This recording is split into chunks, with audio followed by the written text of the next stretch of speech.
We've been been through a lot, but somehow we still pull it together. But they're losing their mother, which was 6 months apart from my wife, in the same year. She was a good mother, a real great mother and all that. And she did everything she could do for them when she was here. She loved the kids so much. And when she passed away, they was kind of moved around.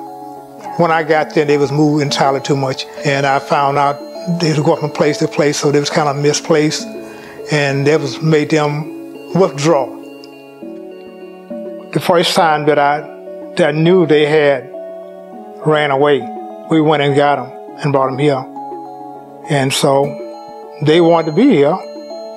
And I just took them in. I said, you stay with me, I can tell you decide what you want to do. And I just stepped up, I was 37. I'm going to tell my age. I'm now 48. I wanted to have children. At that time, I wasn't seeing anyone, so I decided to do in vitro. I spoke with my mother, and she said, oh, no, don't do that. Let's figure out something else. She said, become a foster parent. See how that works for you. If it doesn't work, then we'll try something else. And I said, who is we? I'm going to have the baby. So we did that. So I became a foster parent. I went to classes through DCFS and the private agency. And then here appeared Shannon. My son and his wife were both heavily into drugs and alcohol. Both were bipolar. And she announced to us after being gone for several months that she was pregnant. And when our grandson was born, he was born with cocaine, a high dose, and also he was born with alcohol in his system. And DCSF was involved. What happened was they turned around and gave her the child. And they used to live a couple of doors down from us. My son came home and said, I don't want to deal with this no more. I said, well, you can stay with us. Go get the baby, come here. And she wouldn't release the baby to him.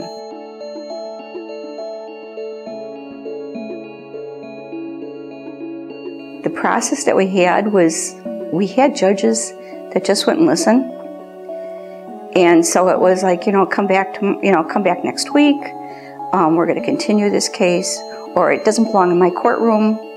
Or the police putting things, instead of putting in family court, put it in domestic court, and you're fighting for a child's life. Almost every month we were in somebody's courtroom, sometimes twice in 1 week. And it was a nightmare. It was really a nightmare. When we had a petition to court downtown again so that we could get Joe, my brother's girlfriend came home with Joe only with a little sleeper on, no socks, wet diaper, and it was like this here wrapped up in her coat in the dead of winter. And he's been here ever since. You come to the center and you're at this low portion of your life. And by talking to them, they kind of raise you up. You get the strength to go on and to take the next step. And by them listening to you and talking to you and advising you as to how to handle your case and how to handle yourself, that's what the families need. That's what I needed, and that's what we found. Well, I would recommend anybody to this center because, everything that I have learned about adoption, the proceeds, everything I had to go through, they showed me how they walked me through it, especially me being in a situation where I didn't know anything about it.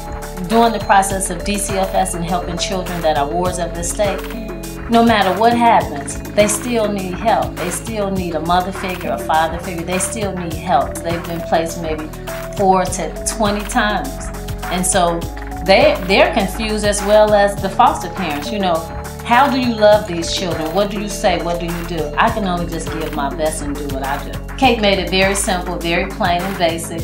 and explained the process, and then told me that I was going to be the guardian for Shannon over finances, medical, legal issues, and then I would just have to come to court and let the judge know.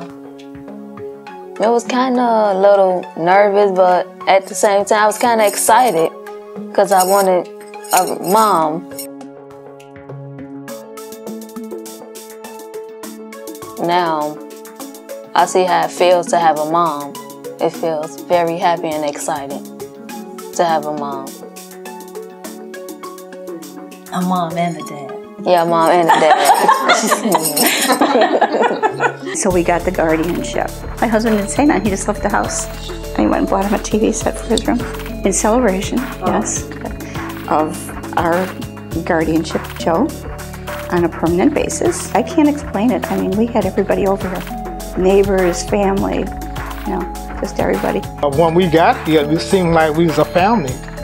There's three as a family, so what I'm trying to do is trying to show them about love. You know, like, they don't have to move place to place. They got some place, they got a place called home. They don't have to be moving, going anywhere unless they want to go, you know.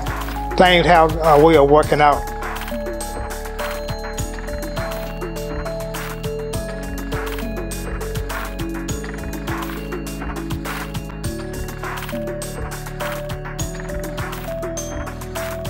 I adopted a child, just like you. I'm an adoptive parent, just like you. I am adopted. I am adopted. I am adopted just like you. I am adopted, just like you. I have an adopted friend just like you. I'm an adoptive grandparent, just like you. I want to be an adoptive parent, just like you.